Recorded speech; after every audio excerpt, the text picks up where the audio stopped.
Hello, paramedic students. This is Julianne with Sterling Credentials, and today I'm going to give you the briefest of overviews on the document called the Student Minimum Competency Matrix. This is a document developed by the body which accredits educational programs, prescribing what the minimum requirements are for students to complete before they exit a program. It is critically important that you meet all of these minimums before you can be released. So this is your introduction to that roadmap. One other thing. Neither Sterling nor your faculty nor your program had the say-so about the final form this document is. Okay, so we're just going to do our best to make sure that we're demonstrating that you're getting a great educational experience as evidenced by accomplishing this minimum list of experiences. All right, in Sterling, there are basically two ways to record student experiences.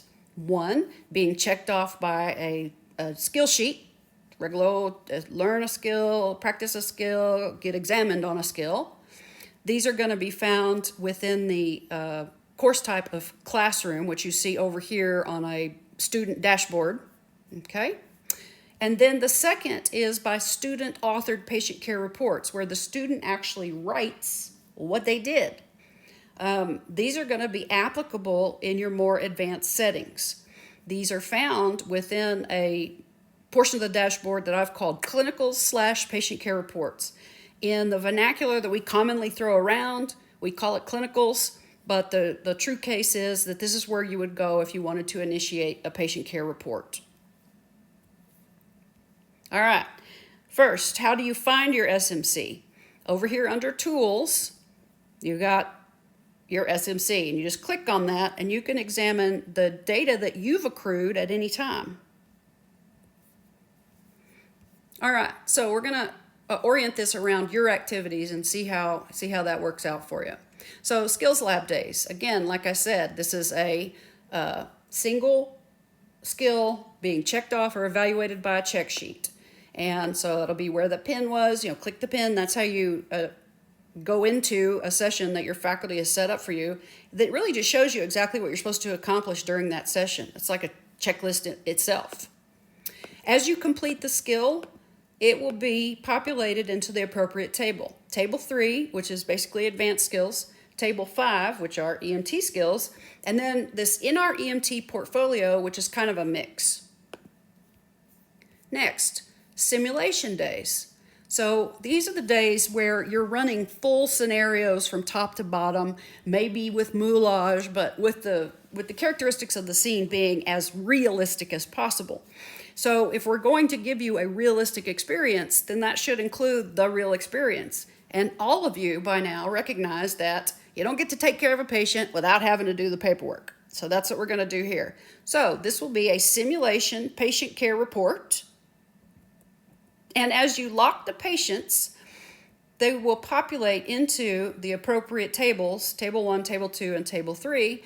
Table 1 being our age groups we have to see, Table 2 being our diagnoses we have to see, and Table 3 being those advanced skills that we need to demonstrate that we can apply in the quote-unquote real world, which includes the simulated world, versus just the check sheet. Now, the other thing that has to happen on simulation days that tends to get overlooked or befuddle people is that we need to set up a skills session with 2 skill sheets, team member and team leader. Okay, that's going to be click the pin, right? And this is what you'll do before you. So generally the way these days work is you've got some number of simulations that you're going to see throughout the day.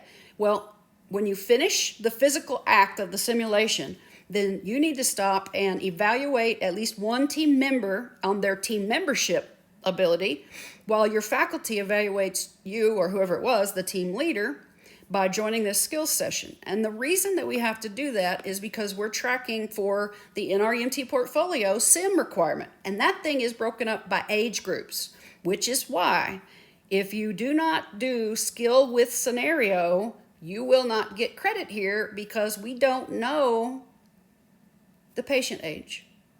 Okay? So that's the other thing. So simulation days, it's really a combination then, right, of patient care reports and these 2 discrete skills.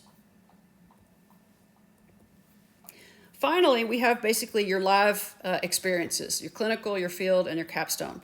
Now, again, like I said, we throw around the term clinicals all the time, and we mean it all. But the crediting body has split it out to mean different things. So a clinical will occur when you're doing a brick and mortar. So you have a building here. So this is a brick and mortar rotation. Field is an introductory run of field rotations, ambulance rotations, I'm sorry. That's why I have a little ambulance there. And then your final series of shifts should be a capstone, otherwise known as an internship. These are ambulance rotations that are typically done with one or possibly two specific preceptors who at the end of that will have to sign you off as being or not being competent to entry-level paramedic. As you lock these reports, they will populate into Table 1, Table 2, Table 3, Table 4. Now, 4 is only field and capstone, so clinical won't go here.